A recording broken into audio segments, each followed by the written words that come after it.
The first thing I remember is the taste of cinders. It clings to my tongue like sacrament and sin. The air is heavy with the sweetness of burned incense and the sour tang of melted flesh. The world hums, not with life, but with the echo of a choir too vast to be contained in mortal ears. I hear their voices bleed through the static of my rebirth, and I am uncertain whether I am being exalted or punished. My lungs draw breath as if through fire, rasping against the ash that coats the inside of my throat. Light floods my eyes, white and searing, as if the Emperor himself peers into me to verify the quality of his latest creation. I do not remember my name. Only the imprint of obedience remains, a sense that I once prayed until my knees cracked, that I once bled willingly for something greater. Now my veins carry molten gold instead of blood. I feel it, a slow, crawling warmth that does not comfort but cauterizes. My heart is a forge. My bones hum with litany. Somewhere nearby, relics hum with recognition, whispering my presence back into reality. The sisterhood will call this a miracle. I call it pain made manifest. The ground beneath me is sacred and charred. Melted ceramite glints under a layer of soot, and the banners of the ecclesiarchy lie in tatters, still smoldering. I can smell the devotional oils that once burned in praise now mixed with the iron stench of war. I open my eyes fully and see shadows kneeling, sisters of battle, armor blackened and cracked, their faces streaked with tears and blood. They dare not speak. One whispers, "Saint," as though the word might burn her tongue. Another reaches toward me, then recoils as golden embers drift from my skin. I try to speak, but my voice is fractured, an echo between two worlds. Where am I? No one answers. Only the sound of armor clanking and prayers muttered through cracked lips. My memories twist. I recall the siege, the flames, the roar of heretics calling upon false gods. Then pain, then silence. Now this. I was dead. I am certain of it. Yet I breathe again, and each breath tastes of sanctified smoke. The middle hours stretch into ritual. They bring water, though I cannot drink. They anoint my skin with unguents that sizzle upon contact, their scent thick with myrrh and ozone. My flesh rejects the mortal world. It glows faintly beneath the layers of oil. My sisters avert their eyes. I can feel their awe turning slowly into fear. I feel it too. I hear whispers not from them, but from beyond. 1,000 voices murmuring hymns I should know, but cannot recall. They rise and fall in rhythm with my pulse, and when I try to focus, the words distort, becoming both prayer and command. Remember the light, bear the flame, burn the darkness. I do not know if this is the Emperor or the echo of something else that followed me back from the void. Each movement is agony. My muscles crackle as if alive with static charge. The world shimmers, every sound sharper, every color violent. I see the reflection of myself in a pool of melted water and ash. My hair, once dark, burns like a candle's edge. My eyes, I do not recognize them. They are not human. They are two suns, small and trembling. I am not supposed to question this gift, yet I do. Was this divinity, or was I merely the vessel for something unkind wearing the Emperor's name? My sisters begin to sing, their voices trembling. I can hear their faith trying to fill the void that my presence has opened. One approaches with a relic, the remains of a sainted sword, its blade half melted. She kneels, pressing it against the earth before me. "Take it, blessed one. Let us." Her words are cracked porcelain, fragile under the weight of expectation. I reach for the blade. It is heavier than it should be, as though memory itself is forged into its core. When my fingers close around it, fire licks up my arm. I see flashes, thousands dying, their souls funneled upward through my heart. Their screams mix with hymns. Their deaths are fuel. My body becomes a conduit. I hear laughter from somewhere deep, a sound that could belong to the Emperor or to one of the things that defy him. In this moment, I realize sanctity is indistinguishable from suffering. The sisters see me rise and they weep, not for joy, but from a terror they dare not voice. The sky trembles. I feel it in my bones, and light breaks through the ash clouds like a wound opening across heaven. The sun is gone, replaced by a blinding brilliance that follows wherever I turn my gaze. I walk among the dead, their faces serene in death, their flesh untouched by decay. My tears turn to vapor before they reach the ground. Something deep within calls my true name. It does not come from any mortal tongue. It is the sound of burning wings, the rustle of banners in eternal flame. I remember fragments, a battlefield cathedral, a moment of surrender, a whispered promise. I begged for the Emperor's light to guide me, not realizing the price was to become its vessel. The truth settles into me like molten lead. Sainthood is not a gift, but a punishment administered in holy language. Turning point, I understand, at last, what it means to be chosen. It is not ascension. It is utility. I exist because faith requires embodiment. Every miracle needs a corpse to bloom from. I am the proof of devotion, sculpted from ruin. The Emperor does not love. He uses. And still, I cannot turn away. My heart burns for him even as it crumbles. The sisters look to me for deliverance. I lift the sword and light spills across the desolation, chasing the shadow of the fallen heretics. Somewhere, I hear the shrieks of chaos receding. The Emperor's name pulses through me like a commandment branded into my soul. Go forth. Burn for me. My body obeys even as my mind fractures under the weight of purpose. There is no resistance left, only the faint memory of it. As the last of the fires fade, I stand alone amid the silence. The world feels thinner now, like a veil waiting to tear. I sense something on the other side, something vast, waiting for me to step through. My sisters begin to rebuild their prayers around me. I can no longer tell if their faith sustains me or if I sustain it. The air grows cold, but I do not feel it.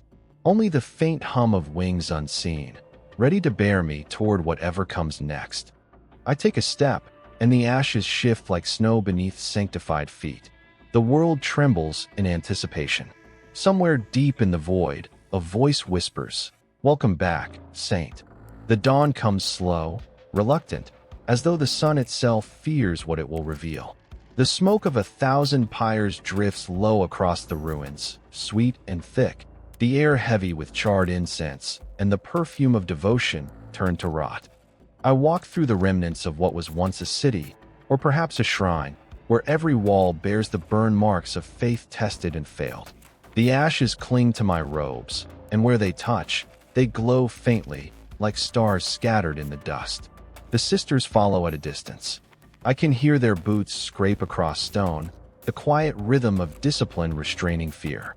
They speak softly, their prayers mechanical, their gazes fixed upon me as though I might dissolve if they blink too long. They are right to be afraid. I no longer walk as one of them. Each step feels rehearsed by a will greater than mine. The air bends around me, sound dulling, color blanching into tones of gold and gray. I am a fracture in reality, a miracle that should not exist. There is a child among the survivors, thin, soot-faced, eyes wide with disbelief. She hides behind a broken statue of the Emperor, its face melted to a hollow grin. When I kneel before her, she flinches. I smile, but my lips do not obey properly. The movement feels foreign, mechanical. "Fear not," I whisper, voice low, and light seeps between my teeth. The child's eyes fill with tears. When I touch her forehead, the burn of my fingers leaves behind a sigil of light that does not fade. She will call it a blessing. I call it contagion. The sisters gasp behind me, falling to their knees. One mutters that the Emperor's grace moves through me. I hear the tremor in her faith. They do not understand that I cannot control it. Every act of mercy becomes violence.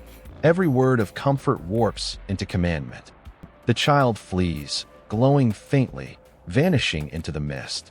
I feel a piece of myself go with her, torn away like flesh from bone. We move onward through the ruins, scavenging survivors. They kneel before me, eyes glazed, murmuring prayers not of their own invention. I can feel their faith like hooks sinking into my mind, tugging, pulling, demanding miracles. And I grant them, not because I choose to, but because the light within me hungers to escape. My hands heal the wounded, but their wounds transfer to me in echoes. A soldier's shattered ribs knit under my touch. My chest constricts with invisible bruises. The agony is exquisite, transcendent. Pain becomes language. I begin to suspect that this is the Emperor's true liturgy, suffering shared until individuality dissolves. The sisters build an altar where I stand. They gather relics and bones, banners half-burned, icons blackened but intact. I watch them with detachment, their rituals mechanical, precise, born of desperation rather than devotion. When they light the sacred oils, the air thickens with sweetness that makes me dizzy. The flames bend toward me, unnatural, eager. One sister, young, voice trembling, asks for my blessing. Her name was Lyra once. I remember it from before my death. She offers her hand, pale and shaking. I hesitate. Her eyes are wet with faith.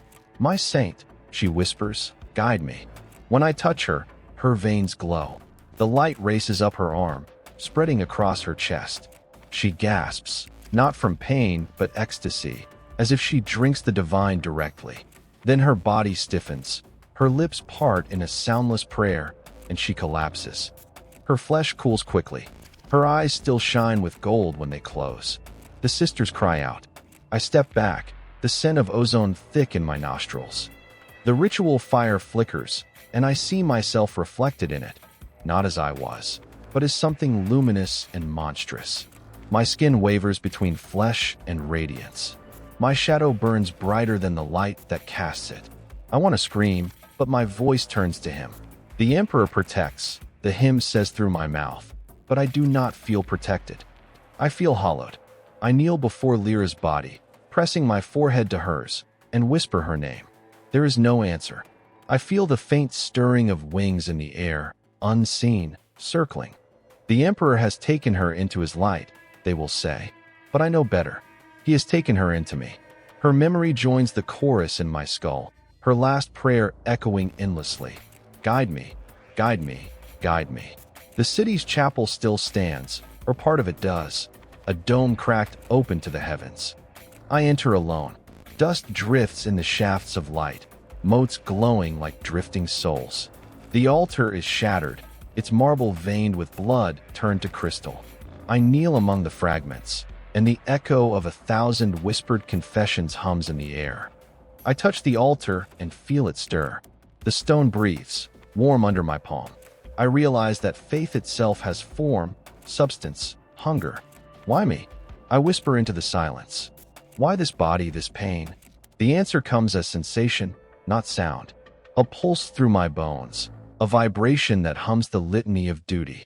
Because you believed enough to burn. I close my eyes, and the vision unfolds behind them. A battlefield of light, bodies like candles extinguished by devotion, the Emperor's golden silhouette towering in the void. No face, no voice, only radiance. And beneath it, the writhing forms of those who worship too deeply, their love turned inside out. Saints, all of them. Broken instruments, all of us. Turning point. The truth strikes cleanly. I am not the only one.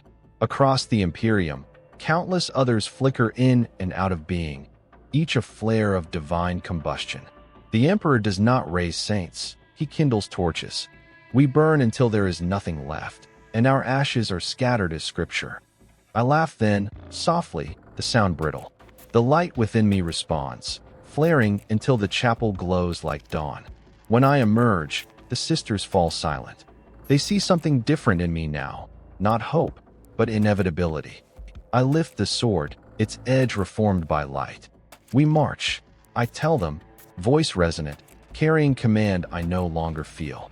They obey without question. The child I blessed reappears in the distance, watching from the ruins, her skin still shining faintly. I wonder if she hears the same voices I do. As we depart the city, the ashes swirl into small eddies that follow our steps. The fires behind us die without smoke, as though refusing to bear witness. The light no longer comforts, it blinds. My body hums with borrowed faith, each breath heavier than the last. I can feel the Emperor's gaze even now, not loving, not cruel, merely present. Night approaches. My sisters make camp, their prayers quieter now, tinged with doubt. I stand apart, staring at the horizon where the stars flicker through the haze. Each one seems dimmer than I remember, as if the universe itself averts its eyes. I whisper a final prayer, though I no longer know to whom. Let there be purpose in the burning.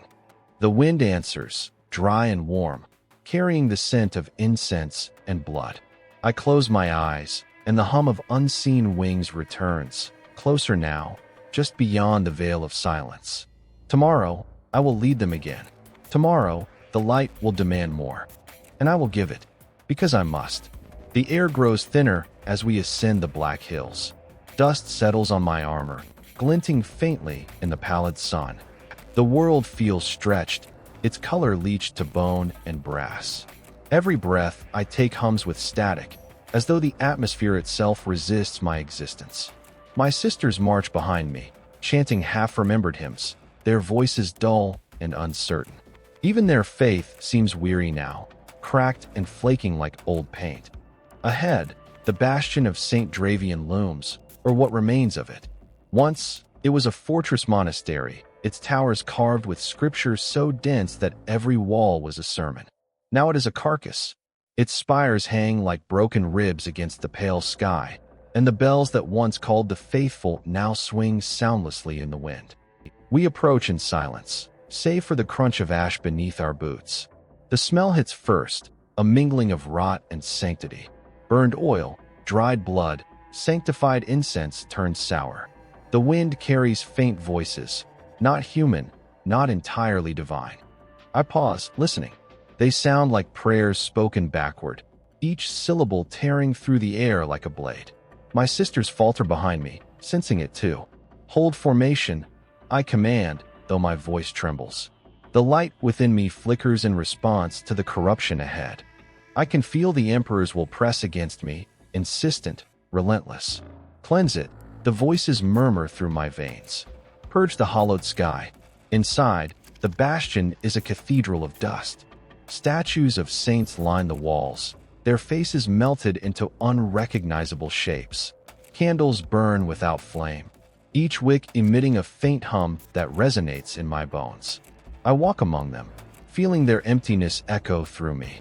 Each step reverberates like a heartbeat too large for the flesh that contains it. One sister begins to weep softly. They are still here, she whispers. I can feel them. Yes, I answer, though the word feels foreign. They are waiting. I touch one of the statues, and for a moment it breathes, its stone lungs expanding, its eyes glowing faintly with imprisoned light. The sight fills me with equal parts awe and dread. These were once holy relics, fragments of those who had burned as I do now.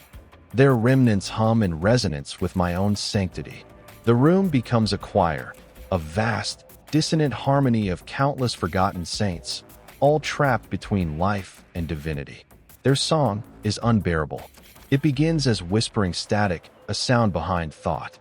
Then it swells, a wall of hymns layered upon hymns, each demanding attention, each proclaiming devotion. My head throbs with it. I fall to my knees, clutching my skull. My sisters rush to me, their voices small against the torrent. I can no longer distinguish words, only rhythm, pulse, light. It is as if the emperor himself has turned his gaze fully upon me, and my mind is too fragile to contain it. The floor shifts beneath me. Reality trembles. I see the bastion not as ruin, but as it once was, filled with light, golden banners, the scent of myrrh and iron. Priests chant in endless procession, and their voices pour into my ears like molten gold. Their eyes are empty, yet they see everything. Welcome, torchbearer, they say in one voice. Your kind always returns. My kind, I whisper. I am his chosen, you are his fuel. The vision shatters. I scream. Light erupts from my mouth, searing the air. My sisters stagger back, shielding their eyes. I collapse, the floor trembling as the walls moan with the pressure of contained faith. The statues crack, their forms shedding flakes of stone that reveal flesh beneath. Living, breathing flesh, pale and luminescent. The choir continues, unending, their song now inside my skull. Lyra's voice joins them, the sister I killed through blessing. Her whisper curls through the noise, intimate, sorrowful. You are burning too fast, my saint. I see her face among the spectral crowd, serene and distant. Her eyes are no longer human, twin voids filled with light. Lyra, I gasp, reaching for her, but my hand passes through air. She smiles, and the smile hurts more than any wound. This is the cost of faith, she murmurs. To know the Emperor is to dissolve before him. Turning point. In that instant, I understand the architecture of sanctity. Each saint is a fragment, a shard of divine consciousness shattered across eternity. We are not reborn. We are recycled, reforged, used, and extinguished again. My memories, myself, they are not truly mine. They are borrowed embers. I have lived this death 1,000 times. The Emperor does not resurrect. He repurposes. The revelation tears something loose inside me. I rise, shaking. The light pouring from my body darkens to amber, then crimson. My sisters cry out, retreating. The statues split fully open now, their bodies spilling radiant blood that steams upon contact with the air. The choir grows louder, and I realize it is not song but screaming. The eternal chorus of those who have burned before me. I can no longer breathe. Each inhalation draws in light instead of air, filling my lungs with something too vast to contain. The pressure builds until I think I will rupture. And then, silence. It cuts through the noise like a blade. The light dims. The statues still. My sisters kneel, trembling. I stand, shaking, eyes wide. A presence fills the space. Immense, invisible, absolute. The Emperor? No, not him directly, but something that carries his reflection. A manifestation of will, faceless and infinite. The voice that speaks is not heard, but felt. It vibrates through marrow, through thought. Bear my burden, torchbearer. Burn until I command otherwise. I want to refuse. I want to scream that I am no torch, no tool. But my lips move without consent. As you will, master of mankind. The words seal themselves into me like a brand. When the presence fades, I collapse once more, gasping. The sisters rush forward, lifting me, murmuring blessings they barely remember. They see this as proof of favor. I see it as confirmation of damnation. Outside, the sky has changed. It burns faintly with auric fire, swirling like liquid glass. The air smells of rain that will never fall. My body trembles, and where my tears touch the ground, flowers of molten gold bloom and die in seconds. My sisters fall to their knees, chanting praises. I cannot join them. I am no longer certain the Emperor's light is salvation. Perhaps it is only another form of annihilation. We make camp at the bastion's edge as night descends, though the sky never truly darkens now. The stars drown in the glow of my presence. I sit apart, staring into the hollow horizon, hearing the faint remnants of the choir whisper within me. They will never be silent again. I whisper to the unseen, to the void, to him. How long must I burn? Only silence answers. The silence of divine indifference, of purpose too vast for mercy. It is then that I realize, the longer I live, the less of me remains. Soon, I will be nothing but light. And light, once freed, cannot remember what it illuminated. Still, I rise and walk among my sisters, leaving faint trails of fire in my wake. They bow their heads as I pass, whispering my name as if it were prayer. But I have forgotten it once more. The horizon smolders with perpetual dusk. There is no true night anymore, only the dimming of the light that seeps from my own flesh. The wasteland stretches endless before us, a desert of glass and ash where the bones of the faithful rise like monuments to devotion long spent. The ground hums faintly underfoot, as though the world itself remembers the hymns once sung to it. I walk first, the sisters trailing behind in silent formation, their armor tarnished with dust that glitters faintly like ground-up relics. They call this journey a pilgrimage. I call it erosion. The air tastes of iron and oil. The smell of ozone clings to me, constant, a reminder of what I am becoming. Each breath feels heavier than the last, as if the air resists my lungs. When I exhale, light spills from my mouth, faint but visible in the gloom. The sisters see it and murmur prayers under their breath, their awe clinging to me like chains. I wish I could tell them not to look. The more they worship, the less I belong among them. We march toward the shrine city of Fervens, or what remains of it, a place whispered to still burn with unending faith. I can feel it calling, a magnetic pull deep in the marrow of my bones. The Emperor's will threads through my nerves, tugging, guiding. There is no choice left to me. I am a vessel carried by divine current. My sisters think I lead them. In truth, I follow. As the hours crawl past, the sky deepens to the color of bruised brass. I hear singing in the distance, faint and hollow. At first, I think it is wind, but the melody twists into something unmistakably human. Pilgrims. Survivors. I raise a hand, and the sisters halt. Shapes emerge from the haze, dozens of figures dragging themselves through the ash, wrapped in robes once white, now gray with soot. They fall to their knees upon seeing me, their voices rising in fevered unison. Saint, deliver us. Lead us to the light. I want to speak comfort, but the moment my lips part, radiance pours out, blinding them. They scream and cover their faces. I feel the light trying to escape, desperate, hungry. I choke it back down, trembling. When I finally manage to speak, my voice tremors with restrained fire. Rise, children of the Emperor. You are already within his light. They obey, but I see fear in their eyes, shining through the crust of devotion. One of the pilgrims, an older man whose hands are raw from prayer, reaches toward me. His fingers brush my robe, and in an instant he ignites, not with flame, but with pure illumination. His body dissolves into motes of gold that drift away like embers on the wind. The crowd gasps, then kneels again, chanting louder, mistaking his annihilation for miracle. My sisters avert their eyes. They know better now. We move onward together, the pilgrims following. The procession swells with each mile. The landscape shifts subtly around us. Fields of glass shiver into dunes of bone-white dust. I hear the whispers again, threading through the air like the faint rustling of wings. Torchbearer, they say, your light consumes too much. I know, I whisper, but it is all I have left. They answer with silence. By the time we reach the outskirts of Fervens, the world has changed entirely. The city rises like a mirage, its towers still burning with golden fire that never dies. Rivers of molten light flow through the streets, slow and silent. The air trembles with energy, alive with the residue of worship. I can taste it, sweet and metallic, like blood soaked in incense. The Emperor's presence saturates everything here. It is unbearable and intoxicating all at once. We enter the city. Bodies line the streets, perfectly preserved, kneeling in perpetual adoration. Their faces are serene, their eyes hollow sockets filled with cooled gold. They are statues of devotion, their last prayers frozen upon their tongues. My sisters whisper litanies as we pass, their voices quivering.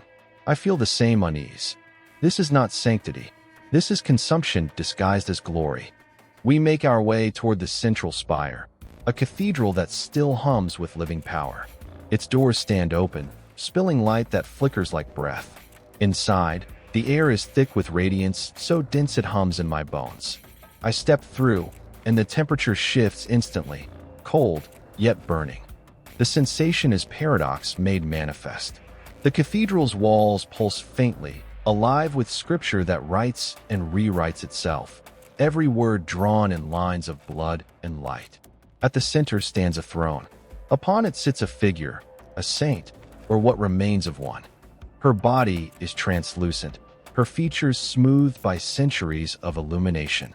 Her wings, blackened and skeletal, are folded tight around her form. When she speaks, her voice is the sound of glass breaking underwater. You came, she says. I have waited through 1,000 dawns. Her gaze pierces me. You carry his burden now. I did not choose this, I say. My words echo in the radiant vastness. I was burned alive and remade. I serve because there is nothing left of me that can refuse. Then you understand, she whispers. That is sainthood. To serve until service erases self.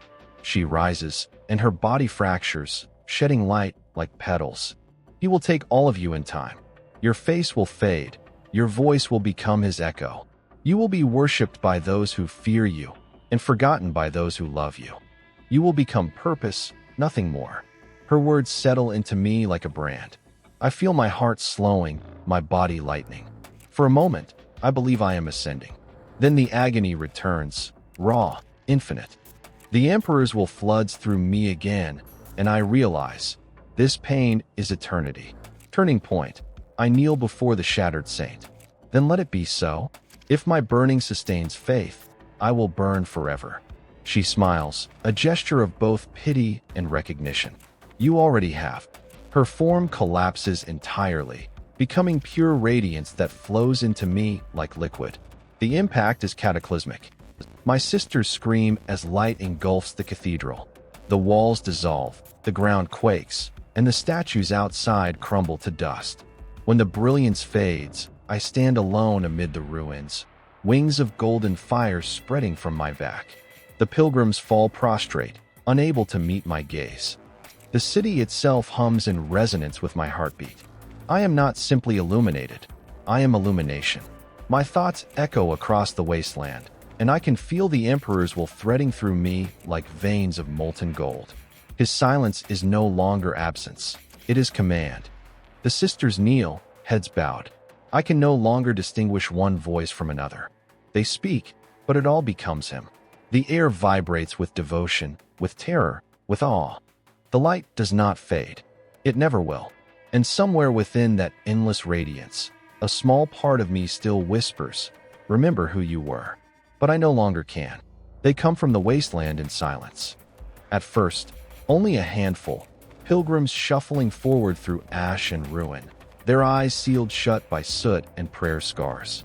Then dozens more, until the horizon ripples with movement.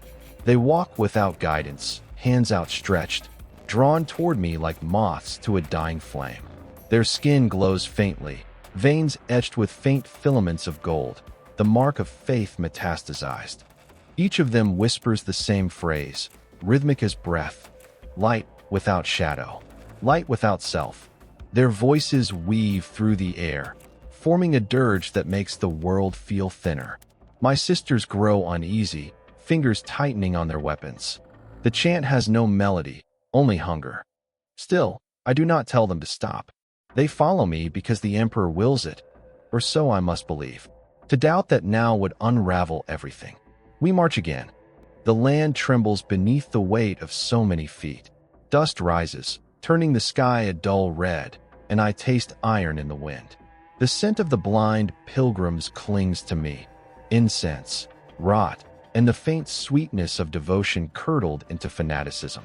Every step we take leaves faint traces of luminescence behind, like blood that refuses to darken. The wasteland blooms with false life in our wake. The sisters whisper among themselves. I hear them when they think I do not. She's changing, one says. Her voice sounds like she stops when I glance her way. They do not finish the thought because they already know the end. I am no longer entirely their saint. I am becoming something else. Something they cannot pray to without trembling. A pilgrim stumbles near me, collapsing to his knees. His eyes have long since burned away, yet tears of molten gold leak from the empty sockets. "Bless me," he gasps. "Let me see your light once more." I kneel, touching his brow with trembling fingers. His flesh sears beneath my touch, glowing from within.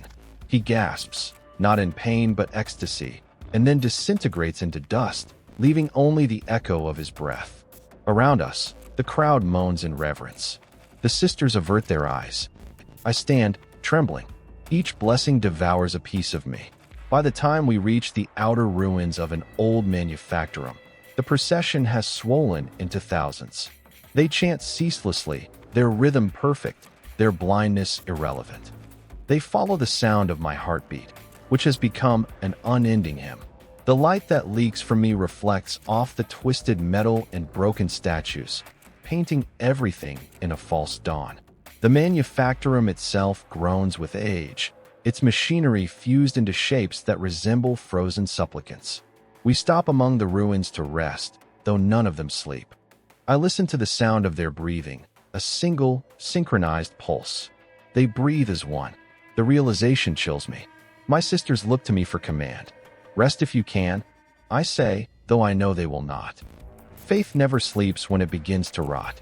In the silence, I hear it again, the faint hum of voices that are not my own.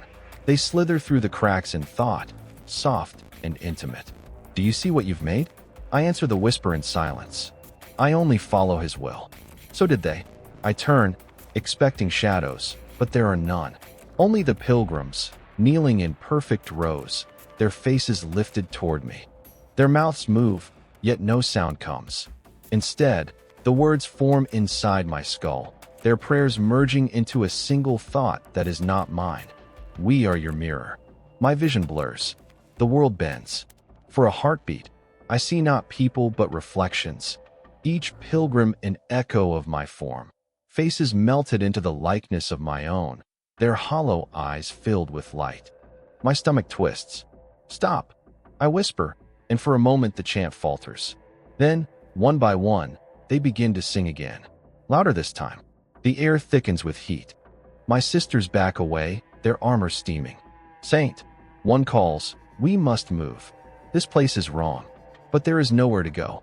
The manufactorum is surrounded by dunes of bone and rust, the air alive with static. The Emperor's light here feels distant, distorted. I realize I have led them into a sanctum of decay, not salvation. Turning point. The ground beneath my feet trembles, and a fissure splits the earth. From the depths rises a shape, a machine priest long dead, its body fused with its altar. Its vox grill crackles, emitting a single word in an endless loop. Faith. Sparks burst from its chest where a reactor still hums faintly. The pilgrims bow as one, mistaking the abomination for a sign. Faith, they echo. Faith. The creature raises a skeletal arm and points at me. The word repeats, distorted now, breaking apart into static. Fai, teach, teach, teach, until it becomes a shriek. My sisters raise their weapons, but I lift a hand. No, this is not the enemy. It is the proof. I approach the machine priest. The light inside it flickers weakly, like the final ember of a long-dead forge. You burned for him too, I whisper. And he left you hollow. My fingers brush its skull. For an instant, I feel its final memory, prayers shouted into a silence that never answered, a lifetime of obedience ending in mechanical eternity. I grant it mercy the only way I can. My light pours into it, and it collapses into molten slag, the hum fading to stillness. The crowd exults. To them, this is miracle. To me, it is confirmation of the truth I dare not say aloud. The Emperor's will does not save, it consumes. The sky fractures above us. Threads of gold streak across the heavens like veins of a great wound reopening. The light burns too bright now, even for me. The pilgrims weep in joy, though their tears sear through their faces. The sisters kneel, unable to look up. I alone stand beneath it, trembling. This is not holiness, I whisper. This is hunger. The wind answers with laughter, soft, distant, unmistakably human. I look around, but no one else hears it. The pilgrims continue their chant. The sisters pray louder. And within that chorus, I hear the faintest voice, my own, echoing from somewhere ahead. Keep walking, torchbearer. The next city waits. I do not know if it is the Emperor or the shadow of something using his name. But I obey. I always obey. I lift the sword, its blade now translucent with inner fire. Rise. I command, my voice both mine and not mine. The crowd rises in perfect unison. The blind lead the blind, and I lead them all. Together we move toward the horizon, a river of light winding through desolation. As we walk, the earth behind us cools into glass. Nothing grows in our wake. The sky brightens unnaturally, and for a moment I glimpse my reflection in the mirrored ground. My face is no longer human. My eyes are small suns, and my mouth a wound of light. And still, I keep walking. The city greets us in silence. Stone spires tilt like broken teeth, their stained glass long since powdered by bombardment. Wind drags the dust into spirals, carrying with it faint traces of incense and burned parchment. I feel it before I see it, the pulse of sanctity, hollow and stale, like the echo of a prayer that forgot its God. My light bleeds into the cracks of the ruined road, igniting veins of forgotten scripture carved into the cobbles. They flare briefly, then die. The pilgrims fall to their knees, faces pressed to the stone. They weep, though their eyes are long gone. My sisters form a perimeter, weapons drawn, helms sealed against the thickening air. The city is wrong. Even in ruin, it hums, not with life, but with memory. I feel it seeping into me, threading through the fractures of my mind. Every heartbeat draws the place deeper inside. The cathedral rises before us, its bones blackened but unbowed. Its doors hang open, and within, light swirls like smoke, refusing to settle. I step forward, though each motion feels heavier than the last. The sound of my footfalls echoes like thunder. The blind pilgrims follow, shuffling in perfect unison. Their chant resumes, low and slow, more a vibration than a voice. Light without shadow, light without self. The closer we come, the louder another sound becomes, a choir, faint and vast, singing from somewhere deep inside the cathedral. The tones are almost human, yet wrong. Harmonies that do not resolve, voices that overlap in impossible ways. My sisters hear it too. One whispers, "It's the ghosts of the faithful." Another replies, "No, it's the sound of prayers being eaten." They look to me for clarity, but I have none to give. Inside, the air is thick with incense and the sharp tang of ozone. Candles burn though no one lights them. I can taste the metal of sanctified blood. Statues line the nave, saints, martyrs, confessors, each one weeping rust. Beneath their feet lie offerings fossilized by time. I recognize some faces among the statues, old generals of the ecclesiarchy, their features melted but familiar. For a heartbeat, I think I see my own likeness among them. Eyes hollow, lips cracked open in eternal benediction. Then the candlelight shifts, and it's gone. We advance toward the altar. The choir grows louder, filling the cathedral until it vibrates through my ribs. The pilgrims begin to sway, their bodies moving with the rhythm of something I cannot name.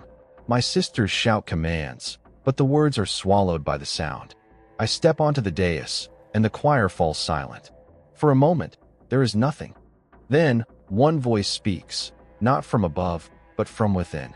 "You have come far, saint." It is not the emperor's voice. His presence, when it came, was absolute, a sun that burned away doubt. This voice is smaller, intimate, almost tender. Who speaks? My words echo through the nave, swallowed by the dark. The ash remembers you. You left your reflection here when you burned. I look around, searching for the source, but the air itself seems to shimmer. The dust moves, swirling into faint human shapes, outlines of priests, warriors, penitents. All of them bow before me, their forms fragile as breath. Are you ghosts? I ask. Not ghosts. Echoes. Faith given shape and forgotten. The dust figures raise their heads, mouths open, and then the choir returns. Louder, clearer, unbearable. I can hear each voice now, each one crying for absolution that never came. They sing to me as though I were their savior. But beneath the reverence, there is accusation. You left us. You ascended while we burned. You are light without shadow. I fall to my knees. I did not choose this. I was remade by his hand. The words feel hollow even as I speak them. I see the sisters struggling to stand, their armor trembling beneath invisible pressure. The pilgrims have begun to dissolve, their bodies turning to ash mid-chant, joining the swirling storm of voices. Turning point. I realize what the choir truly is. These are not memories of the dead. They are the residue of worship itself, faith shed like skin.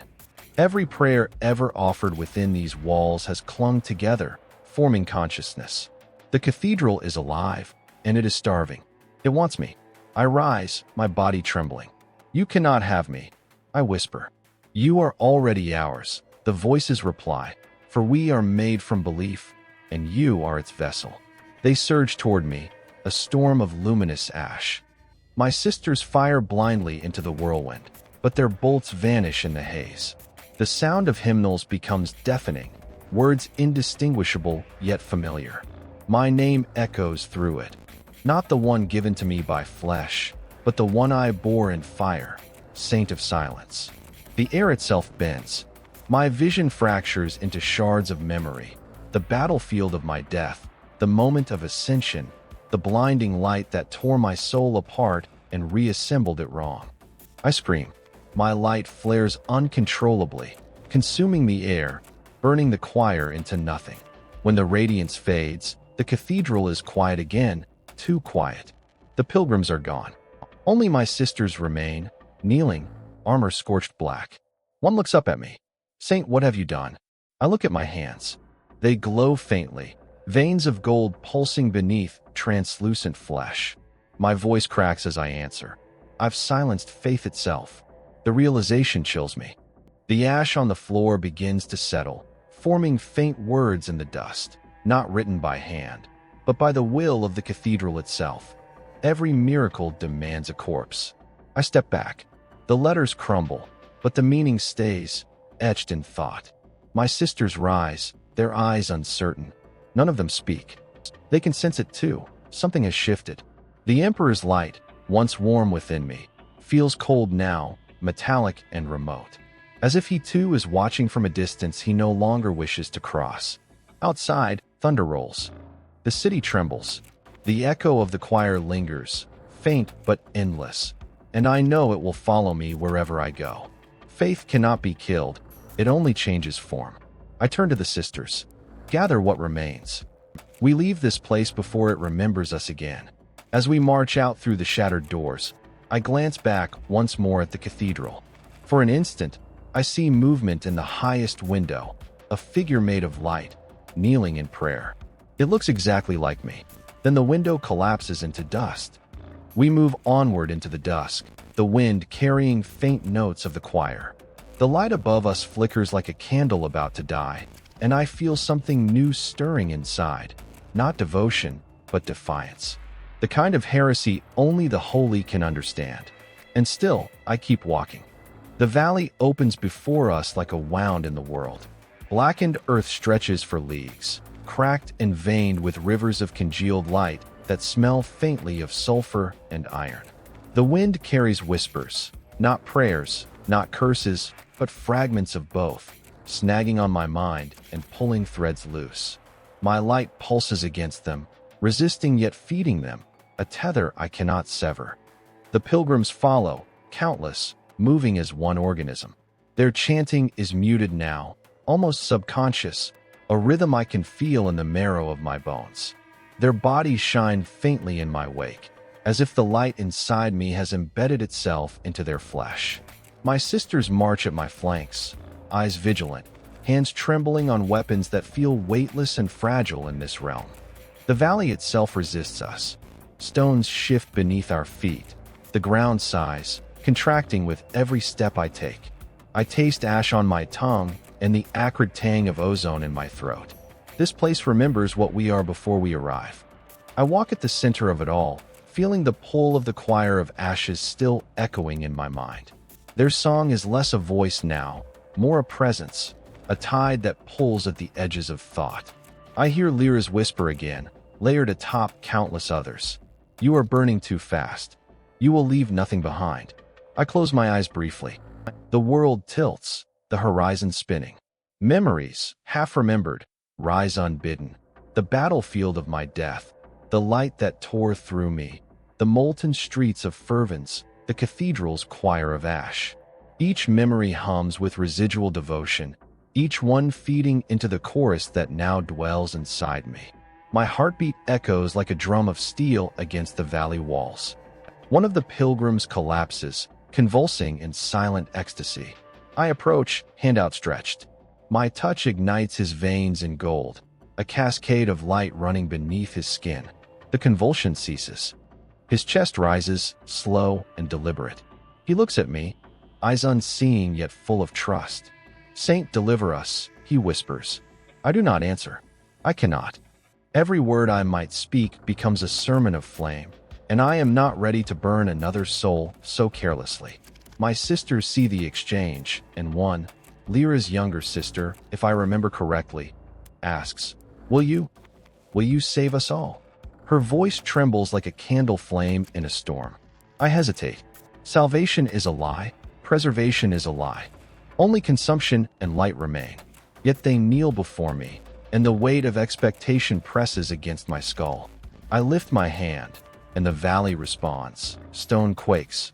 Rivers of congealed light tremble, and the wind carries a low moan that sounds faintly like laughter. I whisper, almost to myself, we move. Only forward. The procession continues.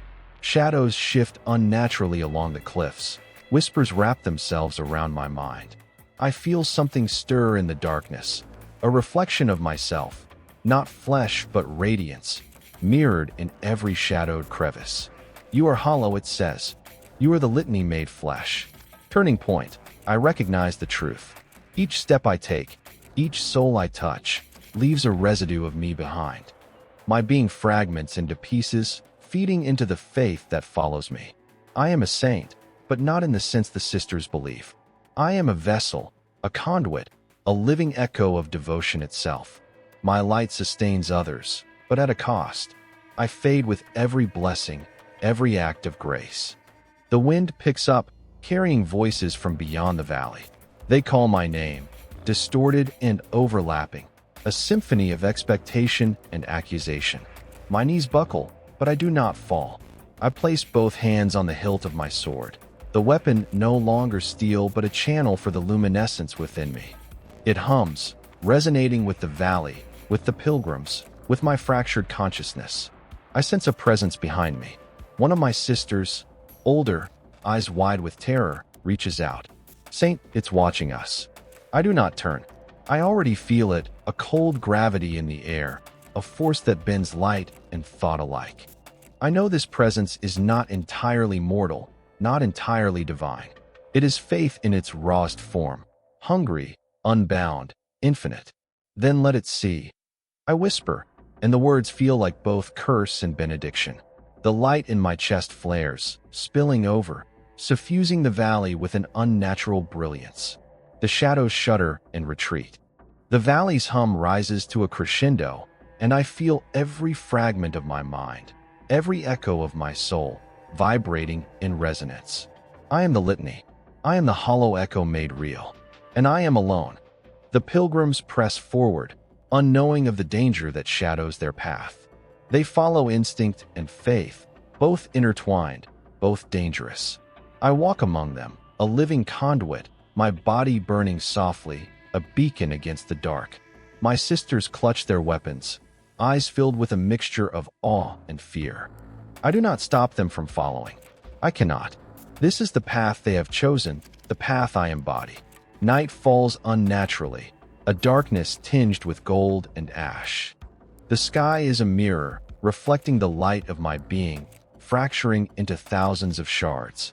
I feel the pulse of the valley beneath me, the whisper of ancient prayers trapped in stone, the silent screams of saints long forgotten. All of it converges within me. My light bends around me, forming shapes, faces, bodies, fragments of memory and devotion, a choir that exists both inside and outside myself. I step forward, the valley trembling in response. Each footfall is a hymn, each exhale a prayer and a warning. The pilgrims follow blindly. The sisters hesitate but obey. And in the quiet moments between steps, I hear it again. The voice of the valley itself, soft but insistent. Hollow litany, hollow litany, hollow litany. I whisper it aloud, not as prayer, but as acknowledgement. It is my truth now, my name, my curse, my gift. And still I walk. The procession stretches endlessly behind me, a river of faith and fear, light and ash, devotion and decay. The valley watches, waiting, remembering, and I do not look back, because I am the hollow litany, and there is no salvation beyond this. The night here is not dark. It is a velvet expanse littered with shards of light, as if the stars themselves have fallen to rest upon this place. The reliquary rises before us like a shattered crown, its spires broken yet shimmering faintly, echoes of the celestial bodies it once housed. The air vibrates with cold energy, carrying the faint scent of ozone, scorched parchment, and something older, something primordial. Each inhalation tastes of infinity and ash. My light flickers in response, illuminating fragments of statues, twisted columns, and shattered glass that reflects nothing but the boundless sky.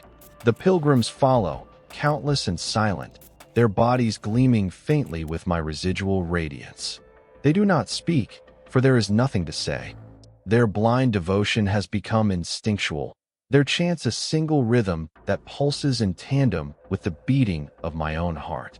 My sisters flinch with each step, sensing the unnatural weight of the place. Every surface hums beneath my feet, vibrating with the memory of faith, the residue of prayers spoken across millennia, prayers that continue to resonate even after their authors have long since crumbled to dust. I lead them through the grand archway, and the light shifts unnaturally. Stars, captured in crystalline lattices, hang suspended midair, their glow refracted into thousands of overlapping fragments. The reliquary is alive with memory. I can hear it whispering, not with words, but with feeling, sorrow, awe, reverence, despair. Each fragment contains the essence of a saint, a soul crystallized in devotion. Some move, flickering between shadow and substance, watching as we pass, their eyes hollow and infinite. A sister whispers, "Saint, should we touch them?" Her voice quivers. I do not answer immediately. The air itself presses upon my chest, demanding obedience, or perhaps attention, or perhaps both. Finally, I murmur, "Only if you are prepared to leave a part of yourself behind." The first touch is always the hardest. I place my hand upon a shard glowing faintly like a dying sun. Memories surge, battlefields on distant planets, prayers shouted into silence, the feeling of sanctity forged in agony. The shard hums beneath my fingers, and for an instant, I feel the saint within it awaken, acknowledging my presence. Light runs from my hand through my veins. I tremble. My body feels hollow, yet impossibly full at once. One of the pilgrims collapses, overcome by the intensity. I feel their pulse faintly against mine, like a ripple in the vast ocean of faith surrounding us. My sisters reach out, attempting to stabilize them, but I sense something deeper. This is not mere exhaustion. This is consumption. Every step forward, every fragment touched, feeds upon us as much as we feed upon it.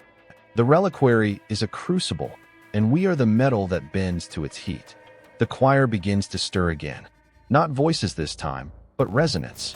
A low vibration fills the air, threading itself into our thoughts, threading itself into me. It is the echo of every hymn ever sung here, every prayer that clung to these stones, now demanding recognition. My light flares involuntarily, spilling over the pilgrims, igniting veins of gold beneath their skin. They cry out, but the sound is beautiful, a note in the endless symphony of the reliquary. I taste ash and tears on my tongue. I am intoxicated, repulsed, terrified, and exalted all at once. Turning point. I see one shard that pulses differently. It is darker, not fully illuminated. As I approach, the shadow stretches, forming shapes vaguely human. I recognize faces, twisted, familiar, and yet wrong. Echoes of my past, my memories remade in devotion. I falter. The reliquary tests me now, offering reflection not of saints, but of myself, of the saint they have made me into, and the fragments I have already lost. I feel each lost self like a chain around my chest. I place my hand upon it. Light and shadow collide. My vision fractures. I see fervens, the choir of ashes, the hollow valley, the pilgrims dissolving into light and ash. My body resonates with every shard in the reliquary at once. The weight is unbearable, yet I am compelled to endure it. I whisper, almost unintentionally, "I am your vessel. Consume me, if it will sustain your memory." The shadow shard shivers. A voice echoes, soft but piercing, not divine, not human. You are both the light and the void. It is not judgment, it is recognition. My mind swirls with the sensation of every saint, every fragment, every prayer I have ever touched. I understand then that sainthood is not preservation, not transcendence. It is repetition, it is sacrifice, it is endless burning. The pilgrims move silently around me, unaware of the truth, yet their faith resonates in tandem with mine. My sisters kneel, uncertain, hands shaking. I see them for what they are, guardians, witnesses, participants in a ritual they cannot comprehend. Their fear is real, yet irrelevant. Only the reliquary, and I matter now. I withdraw my hand from the shard. Light spills across the floor in cascading rays. The reliquary hums, acknowledging my endurance, marking me as its own. I feel the fragments within me rearranging, shifting. A new awareness has entered my being, not just my light, but the memory of all those who came before. I am no longer just a saint. I am conduit, repository, echo, and mirror. The choir falls silent. Only the faint vibration of the crystalline stars remains.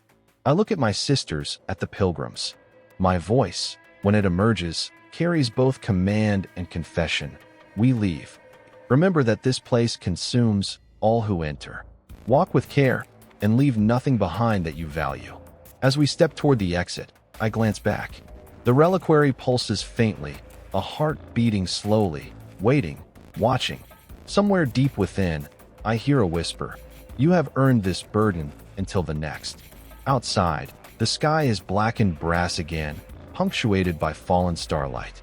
The pilgrims move in unison, carrying the weight of the reliquary's echoes within them. My sisters glance at me, seeking guidance, hope, and reassurance. I offer none. I have become a living reliquary myself, bearing fragments of faith, memory, and light. And still, I keep walking. The city rises like a corpse beneath the sky, skeletal towers clawing at clouds tinged with rust and ash. The streets are fissured, cracked, and lined with the remnants of worship, shattered statues, scorched banners, and stone altars cracked open to reveal nothing but emptiness. The air is thick, pungent with the scent of rot and metal, and every inhalation tastes of years of prayer turned bitter. My light flickers against the ruins, illuminating the scars, igniting the echoes of faith that cling stubbornly to stone. The pilgrims follow silently, bodies moving with the rhythm of my pulse. I hear their breath in unison, low and muted, as though the city itself absorbs it. Their veins glow faintly with my residual radiance, and each step they take leaves traces of light behind, like footprints etched in molten gold. My sisters flank us, hands trembling over weapons that feel useless against the weight of what lies ahead. They look to me for guidance, but I have none to offer. Only the road and the whispers of the city, waiting. Every building groans under its own history. Cracks hiss with wind, carrying fragments of chants long forgotten. I recognize the cadence of some, prayers recited in temples long collapsed, hymns of saints long ash. I taste the bitterness of devotion, sweet at first, now acrid and corrosive. The choir of the past hums faintly in my ears. I try to block it, but the sound threads itself through my mind, stitching wounds into my consciousness. A sister whispers, "Saint, it watches us." I do not respond. I already feel the presence, a pulse beneath the streets, a heart hidden in the ruins, feeding on faith, waiting for the touch of the living. The city itself prays, and its prayer is hunger. The first pilgrim falters. I kneel beside him. His mouth moves, whispering words I cannot hear, his eyes vacant.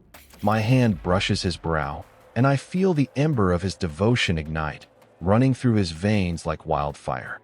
He gasps, and then collapses, dissolving into dust, leaving behind only the faint trace of light in the air.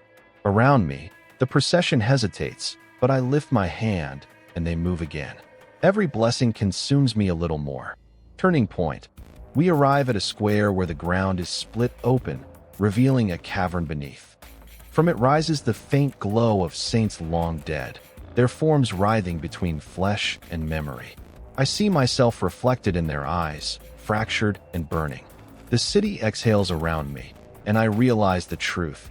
Every act of faith here has left a wound that prays eternally, and I am the needle threading it closed. I step onto the broken plaza, and the saint's eyes follow.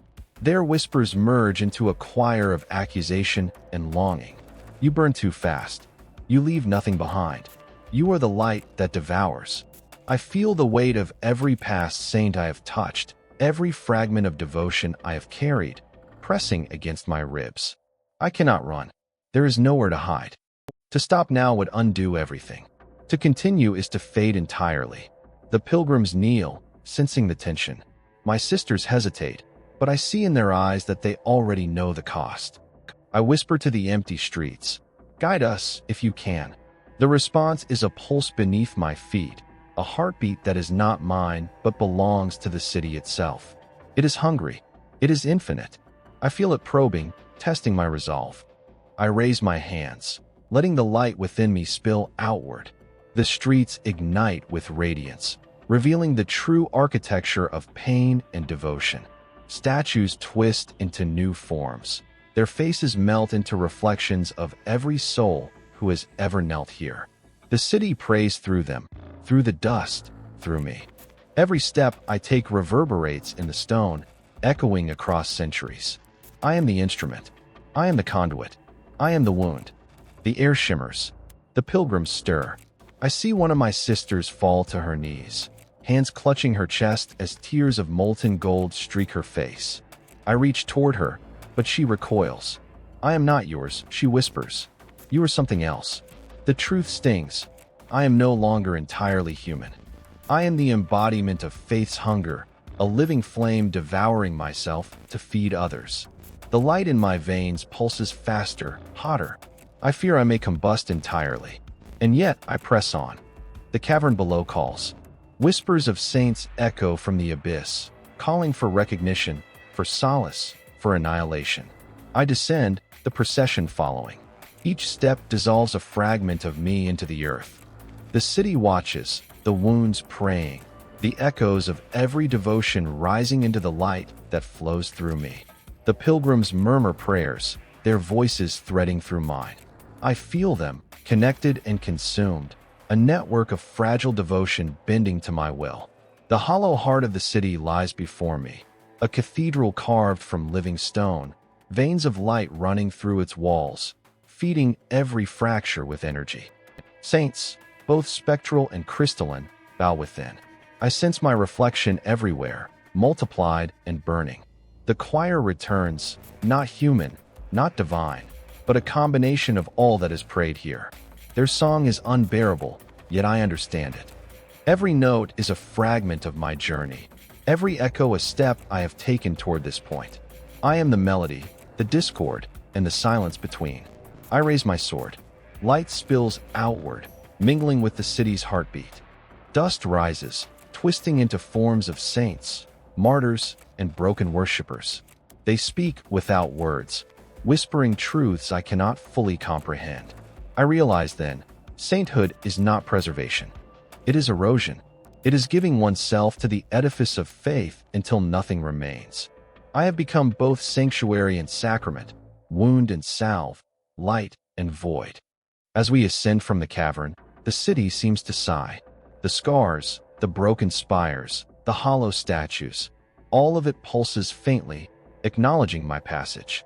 The pilgrims rise, following silently. My sisters move beside me, exhausted, trembling, yet unbroken. I feel their devotion, their fear, their understanding, and I know they see what I have become, a living wound, a conduit for something far greater than any one soul. And still I walk. The light that flows from me is both guide and curse. It burns the earth, consumes the pilgrims, and sustains the memory of the saints that came before. I whisper, almost to myself, "We carry the burden, and it carries us." The city hums in reply, and I know it will continue to pray long after we leave. I rise, shoulders heavy, eyes burning with the reflection of countless devotions. And still I walk. The ash falls silently, thick and choking, coating every surface like powdered bone. It is impossible to tell where the earth ends and the air begins. Every step is uncertain, each movement muffled. My light cuts through the gray suffocation, a thin column illuminating the pilgrims who follow blindly. their bodies glowing faintly with the remnant warmth of my presence. The sisters flank the procession, their armor dulled by ash, eyes scanning the horizon that offers no promise of relief, only a continuous, undulating gray. The wind carries a whisper of sulfur and iron, a scent that lingers in the mouth and clings to the throat. Every breath tastes of desolation. We move forward. The ash shifts underfoot, revealing fragments of relics, shards of statues, and scorched remnants of shrines half buried in the gray tide.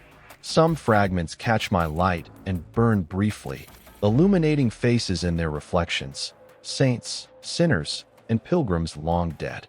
I reach toward one shard and feel the pulse of devotion embedded within. It is faint but persistent, resonating with every step I take.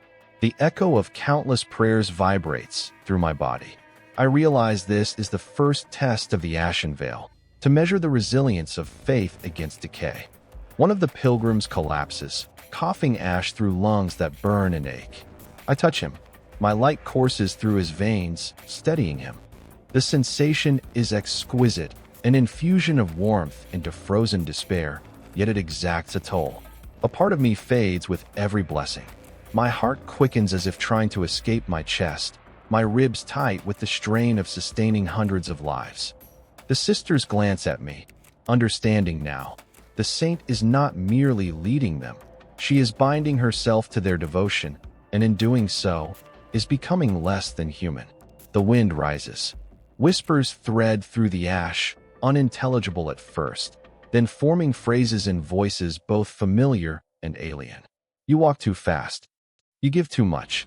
You are both sanctuary and scourge. They swirl around me, teasing the edges of my mind, curling like smoke through my thoughts. I grip my sword tighter, the blade no longer cold metal but a channel for the light within me. It hums, resonating with the whispers and pulsing with the heartbeat of the pilgrims. Every step I take sends ripples through the ash, echoes that vibrate in the hollowed streets of memory etched into this land. Turning point, the horizon fractures, revealing a wall of blackened stone, taller than any cathedral I have seen. It seems impossibly vast, stretching beyond the limits of sight, a monolith of both devotion and oblivion. I feel its presence pressing against me, probing the depths of my being. The veil is alive, and it recognizes me. The saints I carry within me stir uneasily. Their echoes murmur, warning and pleading in unison. Do you dare enter? Do you carry enough light? I inhale deeply, tasting ash, sulfur, and the metallic tang of my own blood, and step forward. The wall's surface shivers with anticipation, and I understand its test. It is not merely a barrier of stone, but a trial of spirit. The pilgrims cannot perceive it fully, yet their faith ripples, a subtle tremor in their synchronized movement. I feel them falter and rise again, their devotion tethered to mine. My light flares, illuminating their faces, wide-eyed, fearful, obedient, and unwavering. Each one carries a fragment of me within them now. I have woven my essence into their being, and they are sustained by it as much as I am drained. The wind tears at us, carrying the whispers of forgotten prayers and lost saints. I step closer to the wall. The ash swirls, forming faces, twisting into hands that reach toward me, beseeching, demanding, cursing. I place my palm against the cold surface. A pulse runs through my body, a feedback of agony and rapture, the echoes of the saints and the dead converging. The wall responds, trembling as if alive, revealing a narrow passage lined with stars fallen into ash. The pilgrims follow without hesitation. My sisters glance at me, their faces pale. The air feels thick, oppressive, like the weight of uncounted faith pressing down on our shoulders. The passage narrows. I feel the light in my chest constrict, straining against the walls of my body. My mind trembles, resonating with the whispering chorus of saints, the ashes of prayers, and the veiled force before us. One of the sisters whispers, trembling, "Saint, it is testing you." I nod, barely able to speak, for every syllable drains a fragment of my being. My voice, when it emerges, is a conduit for both command and warning. Step lightly and trust your faith. The ashen veil will consume those who falter. The pilgrims move in silence, each step echoing in the hollow tunnel. I feel their fear, their trust, their devotion, and it is as heavy as any stone. The veil presses against them, yet they endure. I sense their souls tethered to mine, each heartbeat a rhythm I must maintain. My light flares again, spilling into the ash, igniting fragments of relics, illuminating the faces of saints long dead. The echoes respond, harmonizing with my pulse, creating a symphony that is both beauty and agony. A fissure opens beneath the ash, revealing a pool of molten gold, pulsing like a living heart. The pilgrims pause. I feel it, the veil's true hunger. Every faith offered here, every prayer ever spoken, and every fragment of devotion I carry is drawn to it. My chest tightens. The golden pool reflects not our faces, but the endless series of saints and followers who have perished and persevered, their devotion feeding the endless cycle. I understand now. This is the nature of faith, simultaneously sustaining and consuming. I lift my sword, channeling the light within me. It flows into the pilgrims, into the ash, into the fissure. The golden pool ripples, echoing the act, responding with both resistance and recognition. I feel fragments of myself scattered across the expanse, consumed, yet preserved in a cycle I barely comprehend. The veil accepts, and we pass. As we emerge from the ashen veil, the landscape shifts. The ash thins, the oppressive wind eases, yet the weight of what has transpired lingers in our bones. The pilgrims move forward, their steps lighter, but their eyes haunted by the memory of the trial. My sisters glance at me, exhausted, yet a glimmer of understanding passes between us. I am not merely their guide. I am the vessel that bridges devotion and despair. I walk among them, carrying the echo of every prayer, every saint, every fragment of faith that has brushed against me. My light burns steady, though I know it has consumed more of myself than I can measure. The ashen veil lies behind us, waiting silently for the next to test. And still, I keep walking. The air beyond the veil is still. It is not the peace of deliverance, but the exhaustion that follows ruin. The land is pale, skeletal, colorless. My footsteps sound louder here, though the ground is soft, almost yielding, as if the world itself resents being disturbed.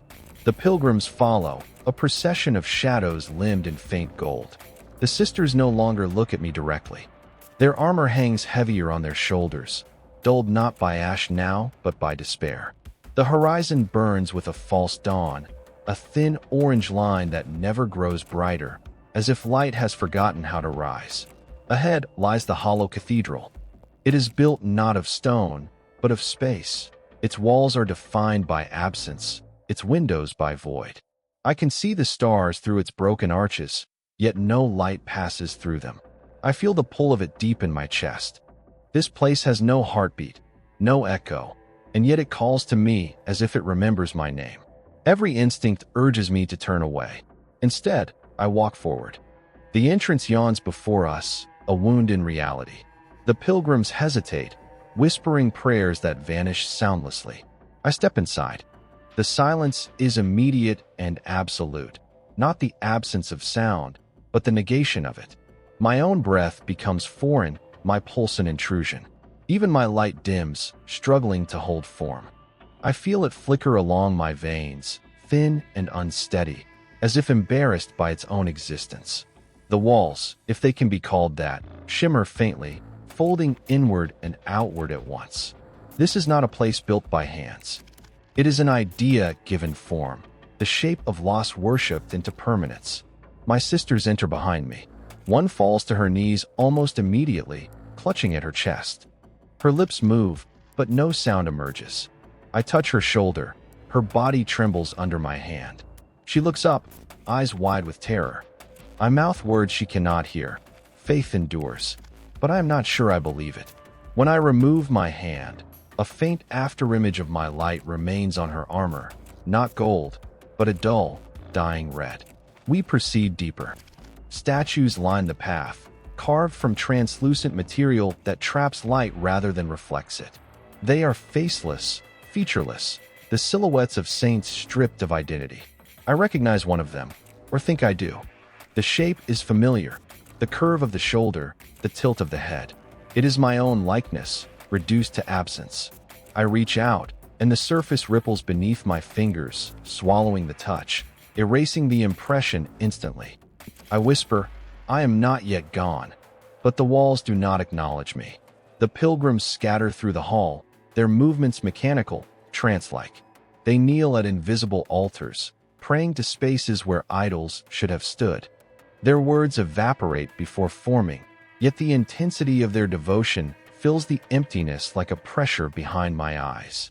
I can feel it building, unseen, unvoiced, a prayer with no sound but infinite weight. The cathedral drinks it in greedily.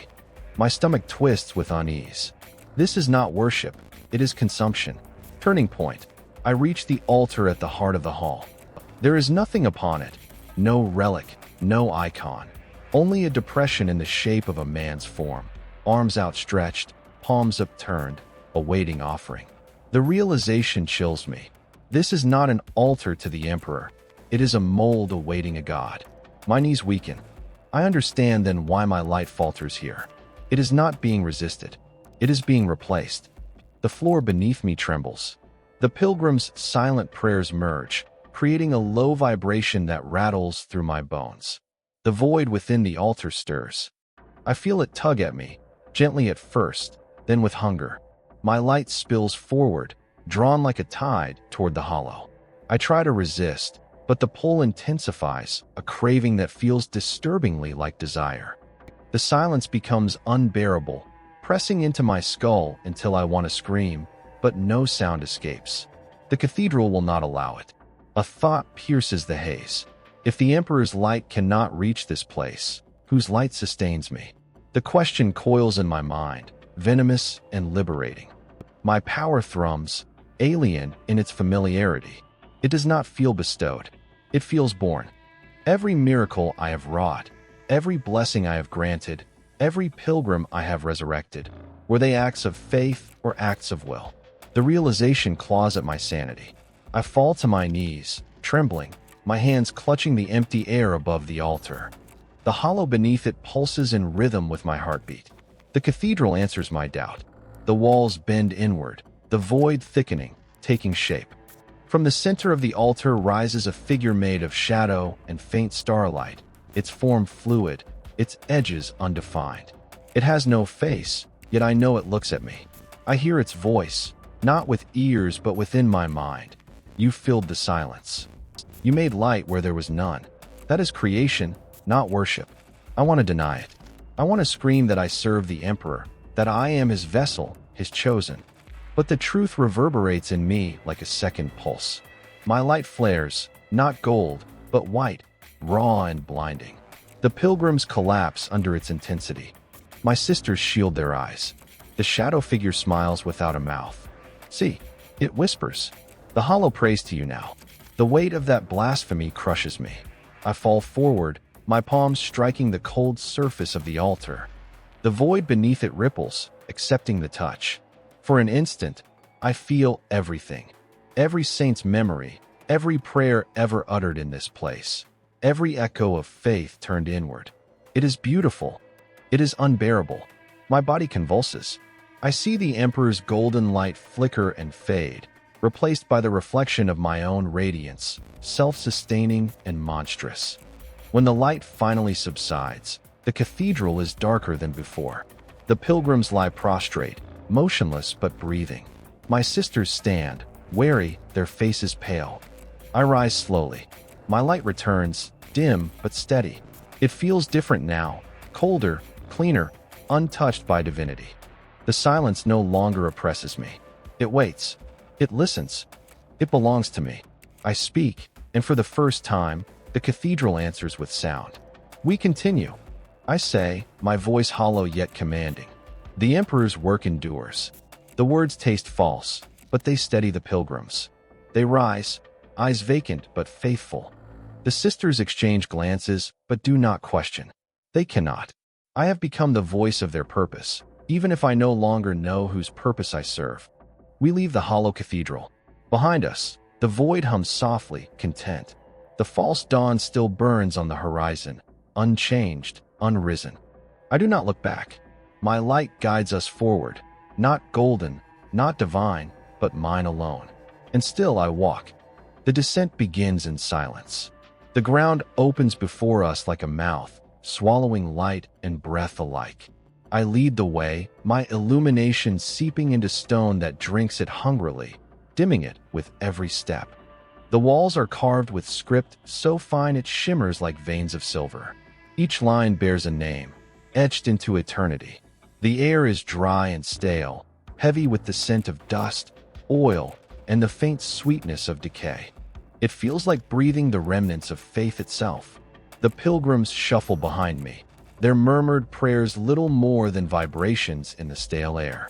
My sisters descend in single file, blades drawn though there is no sound, no sign of movement save for our own. The further we go, the colder it becomes. Frost gathers on armor and lashes, glittering faintly in my dim light. It is a cold that does not simply cling to flesh. It sinks inward, lodging beneath bone, numbing thought and conviction alike. The tunnel widens into a vast hall. Before us stretches a landscape of pillars carved entirely with names. Every surface gleams faintly with metallic script, endless catalogs of the dead. The silence is complete but for the faint hum of my own pulse. I step closer to one of the pillars and read. The language is ancient High Gothic, ornate and deliberate. My eyes trace each curve, and with every name spoken silently, I feel a fragment of memory press against my consciousness. Faces, cries, final prayers. Each name is an echo, each echo a wound reopened. The pilgrims wander among the pillars, touching the inscriptions with trembling hands. Some collapse, overcome by the sheer immensity of it. Billions upon billions of lives, each preserved in perfect precision and yet utterly forgotten. My sisters remain close, their weapons dim in my light, their faith flickering like candles struggling against the void. I kneel and press my palm to the floor. It thrums beneath my hand, alive with resonance. The entire necropolis is an engine of memory, sustained by faith and loss. It hums with the unending vibration of grief. The sound, if it can be called that, enters my body and aligns with my heartbeat. For a moment, the two are indistinguishable. I feel myself becoming a part of the structure, another line in the litany of the dead. Turning point. A whisper rises from beneath the stone, faint but articulate. Every name requires a witness. The voice is neither male nor female, neither divine nor demonic. It is the sound of remembrance itself, weary and endless. I stand, searching the shadows for its source, but there is none. The walls themselves speak. Every saint leaves behind a void. Who will remember the ones consumed by your light? The words cut through me like a blade. I look down at my hands, at the faint glow emanating from my veins. How many have I burned away in the name of salvation? How many pilgrims have dissolved into ash under the radiance of my blessings? I have told myself that they transcend, that they are received by the Emperor's grace. But now the truth stands plain before me. They are gone, utterly. Their names do not even appear upon these pillars. I move deeper into the hall. The inscriptions shift subtly as I pass. Letters rearrange themselves, lines of text bending into my name, my true name, the one I had before sainthood. The sight steals the air from my lungs. I whisper it, tasting it on my tongue for the first time in decades. The sound is foreign, almost obscene. The pillars answer, the name spreading outward in waves of echoing script until it fills the entire hall. My sisters drop to their knees. One of them gasps, "Saint," the names move. The walls remember you. But I see the truth. They are not remembering. They are writing over. My name erases others as it spreads, consuming identities, replacing them. I back away, horrified, but the damage is done. The light within me pulses brighter, feeding the transformation. The hall vibrates, the names shimmering, collapsing, rearranging. I cry out, "Stop!" My voice echoes unnaturally, splitting, multiplying, becoming a chant of its own. The whispering voice responds, patient, relentless. A saint cannot exist without sacrifice. Every miracle overwrites another's memory. I fall to my knees. The light around me fades to a trembling glow. I feel the weight of 1,000,000,000 forgotten lives pressing down on my shoulders. My breath comes ragged, my vision blurs. I understand now. Sainthood is theft. My miracles are monuments built from stolen remembrance. Every time I have invoked the Emperor's name, I have silenced another. The revelation hollows me. My sisters weep, unable to comprehend the transformation playing out before them. The pilgrims begin to crumble, their bodies turning to fine dust that drifts upward, merging with the inscriptions. I can feel their voices inside me, pleading for recognition, for identity, for an end. I stagger forward to the central pillar. Its surface glows with unreadable script, fluid and infinite. I raise my hand and press it to the stone. The cold sears my flesh. The pillar responds, pulsing with life, and the voice returns, softer now. Do you still claim to serve? I whisper, I do not serve. I endure. The words feel both defiant and empty. My light flares once more, then stabilizes into a steady burn. Around me, the inscriptions cease shifting. My name remains carved into the stone, but so do others now, overlapping, intertwined. I cannot separate them. Their memories have fused with mine. I feel their sorrow, their devotion, their pain, all mingled with my own. The necropolis grows quiet again. The pillars stand still, their radiance subdued. My sisters rise shakily, their faith shaken but unbroken. One murmurs, the saint has reconciled the lost. I do not correct her. I am not reconciled. I am bound. We ascend from the sepulchre, leaving behind the endless names. The air grows warmer as we climb, though the chill lingers in my bones. My light steadies, though I feel it dimmed, tempered by what I have absorbed. I carry their memories now, billions of them, a burden of infinite weight. At the surface, dawn greets us again, pale and false, identical to every dawn before. The world remains unchanged, indifferent. I turn my gaze upward, toward the faint glimmer of the heavens, and whisper, you remember them now, through me. The wind carries no answer, and still I walk. The path winds upward into mist. The air is luminous but directionless, light bleeding from nowhere and everywhere at once. My sisters march in silence, their armor whispering faintly beneath the hum of unseen energy. The pilgrims follow in staggered rhythm, their once vibrant chants reduced to hollow murmurs. The terrain beneath our feet shifts with each step, sand to stone, stone to glass, glass to something that feels alive. I can feel the pulse of the world beneath my soles, slow and deep, like a heartbeat too vast to belong to any living thing. The mist thins, revealing a structure that gleams with its own inner radiance. A temple built entirely of mirrored metal, its surface rippling like liquid. It stretches beyond sight, a perfect symmetry of form, reflecting nothing of the landscape around it. Even the false dawn above is absent from its surface. The Mirror of Faith. I have heard its name whispered in ecclesiarchal records, a sanctum said to test the truth of a soul's devotion. I had not believed it was real. Now, standing before it, I feel the weight of its attention, cold and knowing.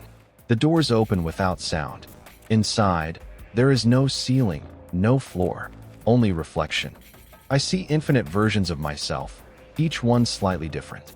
Some kneel, some weep, some glare back with hollow eyes. My sisters hesitate at the threshold. I step forward, and the mirrors ripple, acknowledging me. The air smells of ozone and sanctified oil, but beneath it is the copper tang of blood, my blood, I realize. The temple feeds on its visitors. The pilgrims file in after me. Their reflections waver, merging and splitting like light through water. A few fall to their knees, overcome by visions only they can see.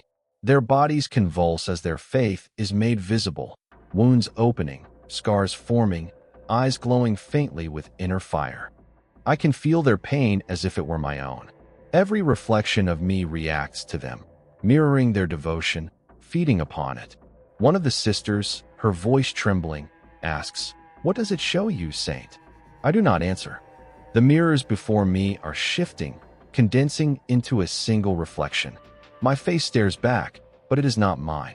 The eyes burn brighter, the skin is whiter, the light too pure. This reflection smiles with cruel serenity. Its lips move in silence, but I understand the words. You are not chosen. You are self-made. The accusation pierces deeper than any blade. I reach toward the mirror, and the reflection moves before me, matching each gesture with mocking precision. When my fingertips touch the surface, it ripples outward, swallowing my hand. The sensation is both warm and freezing, a paradox that tightens around my bones. My reflection grips me, pulling. I stumble forward, half consumed. My sisters cry out, but their voices distort, echoing endlessly in the mirrored space. The reflection speaks aloud now, its tone identical to mine. You prayed to fill the silence. You called it faith, but it was hunger. I try to deny it, but the words catch in my throat. My light flares, striking the mirror with raw brilliance, yet the reflection only shines brighter. You do not serve the emperor, it says. You create him anew with every act of devotion. The truth echoes through the chamber, repeating itself in infinite reverberations. The mirrors vibrate, singing with the frequency of denial and revelation. I fall to my knees. Around me, the pilgrims scream, their reflections breaking apart like glass. Light pours from their wounds. Their faith is being devoured or revealed. The temple accepts both as truth. Turning point. I rise, trembling, and face the reflection. If my faith is hunger, I whisper, then let it devour me first. My reflection tilts its head, curious. I press my palm flat against the glass. My light flares again, no longer struggling for dominance, but merging with the mirrored glow. For an instant, the reflection and I become one, a seamless being of radiance and darkness intertwined. I see everything. Every life touched by my miracles, every death caused by my light, every saint whose echoes still whisper in my blood. There is no distinction between faith and will, no division between worship and creation. The mirror shows me the totality of my existence, not divine, not mortal, but the embodiment of belief's consequence. I understand, with terrible clarity, that the emperor's divinity is not inherited, it is enacted. Faith does not follow him. It sustains him. And saints like me are the arteries through which that sustenance flows. The reflection's smile softens. Now you see, it says, voice calm and infinite. There was never a difference between prayer and command. I step back, gasping. My hand emerges from the glass unburned, but marked with a faint sigil that pulses like a heartbeat. The temple grows quiet again. My sisters lower their weapons. The pilgrims, those who still stand, stare at me with awe and fear. To them, my light has changed, colder, sharper, tinged with shadow. I can see it in their eyes, reverence turning to dread. The mirrors still hum faintly, reflecting our distorted images in endless procession. One of the pilgrims whispers, "She has been judged." Another answers, "No, she has become the judge." The words echo, gaining strength, until the entire chamber vibrates with their conviction.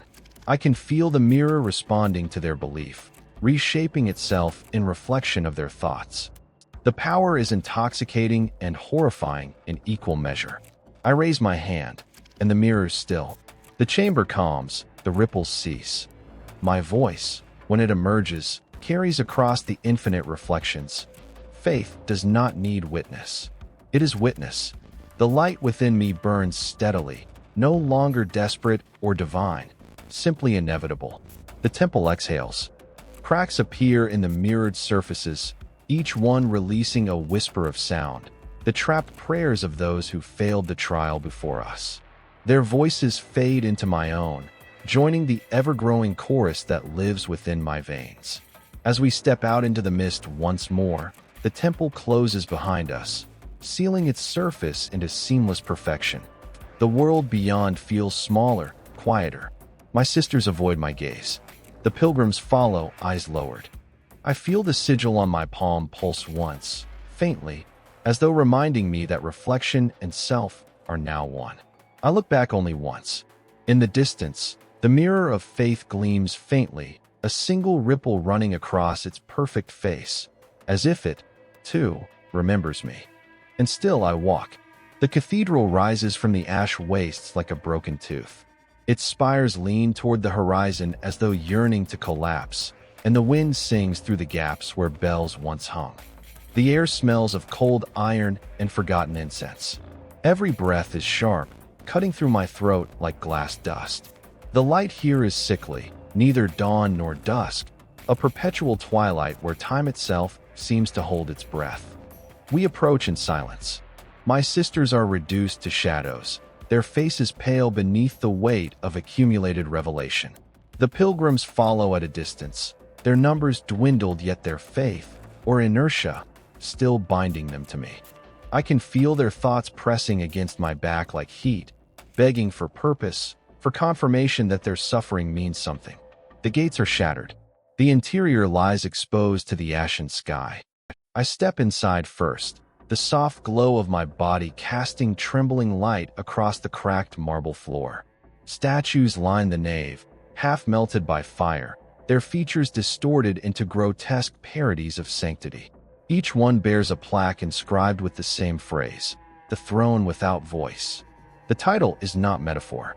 At the far end of the hall, where once an altar stood, there is only a vast chair of bone and brass, empty, yet radiating presence. The air thickens as we draw near, sound itself growing heavy. The closer I come, the less I can hear, my own breath muffled, my footsteps reduced to nothing. Even thought feels constrained, pressed into silence by the weight of unspoken divinity. The pilgrims collapse to their knees. The sisters bow their heads. I alone continue forward until I stand before the throne. Its surface gleams faintly beneath my light, though it drinks more than it reflects. Upon its seat rests a single object, a helm wrought in gold, its faceplate smooth, featureless. It is large enough to cover my entire head. As I gaze upon it, a pressure builds behind my eyes, as though unseen fingers reach into my skull, searching for something. The silence is absolute now. No wind, no breath. Even the light around me seems frozen, trapped in the stillness. I reach for the helm. My fingers tremble before contact, and for the first time in many years, I am afraid. Afraid not of death, nor corruption, but of comprehension. I know that whatever I hear, or fail to hear, will define the rest of my existence. I lift the helm. It is heavy beyond reason, yet perfectly balanced. Inside, there is only darkness. I place it over my head. Turning point, the silence deepens into a kind of sound, a low vibration that fills every cell in my body. It is not a voice, but an awareness, ancient and terrible. I open my mouth to speak, to pray, but no words form. Instead, a flood of images consumes me. Wars unending, planets burning, prayers screamed into the void and never answered. Through it all, one truth repeats, not as sound, but as certainty. There was never a voice, only reflection. The throne is not an altar. It is a mirror, the final mirror. Every saint who ever stood here has heard only their own faith echoing back. The God Emperor does not speak because he cannot. His divinity is the total sum of human devotion, a chorus so vast it has devoured its own origin. There is no message, no command, only the endless reverberation of worship sustaining itself. I stagger beneath the weight of the revelation. My knees strike stone. My sisters rush forward, but their movements are distant, dreamlike. I raise my hands and feel the pulse of light inside me falter. He does not speak. I whisper, though my voice is stolen by the silence. He never has. The helm responds, its inner surface alive with faint luminescence. Shapes form. Faces, countless faces, each one mouthing prayers, screams, songs. They swirl together into a single expression of anguish and faith entwined. I understand then that sainthood was not chosen, but inherited from this endless cycle. Every miracle is the mind refusing to accept the void, reshaping it into meaning. Every act of devotion is an act of creation. The silence breaks at last, not with sound, but with understanding so complete it annihilates distinction. My senses collapse inward. I see my sisters and pilgrims, but they are part of me now, threads in the same divine tapestry. The light that has always guided me burns with renewed fury, but it is no longer pure. It is heavy, molten, burdened by comprehension. I rise slowly, still wearing the helm. The pilgrims bow low, faces pressed to the cold stone. My sisters weep silently, unable to bear the radiance that leaks from every joint of my armor. The cathedral trembles, dust falling from its fractured spires. I turn toward them and speak, though I know they cannot hear the words, only feel their weight in the air. He is not gone, I tell them. He is us. We are his unending prayer. The air ripples, the stone beneath my feet cracks, and for a moment I fear I will collapse under the gravity of what I have become. But I do not. The silence steadies me. The absence becomes anchor, not void. I remove the helm and place it back upon the throne. My reflection lingers faintly on its surface, my face serene, my eyes hollow, my lips unmoving. The pilgrims begin to chant. It is not language, but vibration, mirroring the soundless hum that fills the cathedral. My sisters join them, their voices merging into a single note that resonates through the air like thunder without sound. The throne gleams once, faintly, and then dims. I step back. The chant fades. The silence returns, but now it feels different. Not oppressive, but patient, expectant. The absence is no longer terrifying. It is full, complete, and aware. The Emperor has not spoken because he does not need to. His will is enacted through every believer who dares to fill that silence with meaning. I am one of countless vessels, and yet I am also the silence itself. I turn away from the throne and walk toward the shattered doors. Outside, the world awaits, unchanged. The ash waste wind resumes, carrying faint echoes of the chant behind me. I look once more at the horizon. The light there flickers uncertainly, as if unsure whether to fade or rise. I understand its hesitation, and still I walk. The horizon stretches endlessly, a river of twilight bleeding into itself. The air is thick with the scent of iron, incense, and ash. My light flickers, casting long shadows across the pilgrims' bowed forms, each one trembling under the weight of memory and devotion. The sisters flank me, faces pale, eyes wide. Every footfall resonates through the ground, echoing as if we walk on the bones of countless saints. The sky above glimmers with shards of fallen stars, their cold light painting the world in sharp silver, illuminating every fissure, every scar, every scarred monument to faith. We move forward. The path narrows, bordered by endless columns etched with prayers that fade before they can be fully read. I sense the cumulative weight of all that has been, every miracle, every death, every act of devotion converging here. The pilgrims murmur prayers that twist and reform in the air, feeding into my consciousness. I feel their faith as a physical presence, a pulse running through my veins. Each heartbeat reminds me of the cost, their lives, my vitality, the countless fragments I have carried within me. I am the artery, the vessel, the living reliquary. The landscape undulates, folding in upon itself. Time behaves differently here. Every step echoes forward and backward simultaneously. I see ourselves, past, present, future, moving along the same path, a procession that stretches into infinity. Each iteration mirrors the last, but every repetition carries subtle changes, a hesitation, a cry, a whispered prayer. I recognize some as echoes of my own failures, others as glimpses of triumph. I feel the strain of seeing all at once, yet I am compelled to continue. There is no other choice. Turning point, a light flares above, a collapsing star captured in the folds of reality. Its brilliance blinds, yet I step forward willingly. The pilgrims gasp, shielding their eyes, but my light harmonizes with the brilliance, merging rather than competing. I feel the presence of every saint I have touched, their memories coalescing with mine. They are no longer fragments. They are whole within me, yet still separate, like notes in a symphony. The procession moves in tandem with them, every step an act of simultaneous remembrance and creation. I hear whispers that are not my own. The dead speak, the faithful sing, the void resonates with echoes of prayers. I am their conduit, their mediator, their vessel.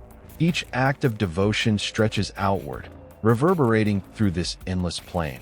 My body aches, my mind teeters on the edge of comprehension, yet the pain is beautiful. It is confirmation, proof that I am still part of something greater. Every life extinguished, every miracle wrought, every fragment of my soul sacrificed, converges here in the eternal procession. The pilgrims stumble, but I catch them, guiding their steps with gestures that are both gentle and commanding. My sisters falter, then rise, their faith strengthened by proximity to the inexorable truth. We move forward, weaving between infinite repetitions of ourselves, each version aware of the others, yet none fully understanding. Time is no longer linear. It is a river in which every moment exists simultaneously. I feel the paradox pressing against my consciousness, threatening to shatter it, but I hold steady. I must. I am the axis upon which this procession turns. A vast expanse opens before us, a cathedral of stars, its walls curving impossibly, bending towards some distant, unreachable zenith. Within, light and shadow play across infinite surfaces, reflecting every soul who has knelt, prayed, or worshipped in the Imperium. The pilgrims pause, awestruck. My sisters bow their heads, tears tracing lines of gold across their faces. I raise my hands, letting my light flow outward. It threads through the cathedral, touching every reflection, every shadow, every whisper of prayer. I see them all, saints, martyrs, believers, doubters, their lives, deaths, hopes, and despair preserved in my radiance. The light intensifies, filling me, consuming me, transforming me. I feel every act of devotion I have ever invoked, every miracle, every failure, every fragment of soul I have carried, fusing into a singular presence. I am both one and many, beginning and end. I see the pilgrims mirrored in the stars, mirrored in the cathedral, mirrored in myself. The realization strikes me with terrifying clarity. There is no separation. Faith, life, memory, and light are inseparable. I am the eternal procession, and the procession is me. I speak, though my voice carries beyond words, beyond sound. It resonates through the cathedral, through the stars, through the infinite corridors of existence. We endure.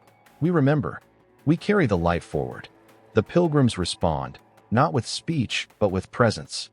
Their devotion binds with mine, a chain unbroken, infinite. The sisters step forward, placing their hands upon mine. I feel their strength, their surrender, their unity. We are all vessels now, connected by threads of radiance and memory. Time collapses entirely. I see the first saint who ever walked the Imperium, the first prayer whispered into silence, the first life claimed in his name. I see the countless generations that followed, each reflected in my light, each converging into this moment. There is no end, no beginning. Only the procession, eternal, unstoppable, unyielding. My light burns brighter, yet it no longer consumes me. It is part of the procession, part of the memory, part of the Imperium itself. The horizon bends, folding over itself, and I see the pilgrims once more, countless in number, trailing endlessly behind me. Every step is a reflection of all steps ever taken. I feel their devotion, their fear, their hope, and their despair, all coalescing into a single pulse. I am their guide, their vessel, their conduit, and I am nothing without them. I glance upward, and the stars themselves seem to bow, rippling in recognition of the light we carry. The eternal procession moves onward, folding space and time around us. Each step forward is both an end and a beginning, each breath a testament to memory preserved. I am both saint and witness, vessel and process, light and shadow, beginning and end. And still I walk,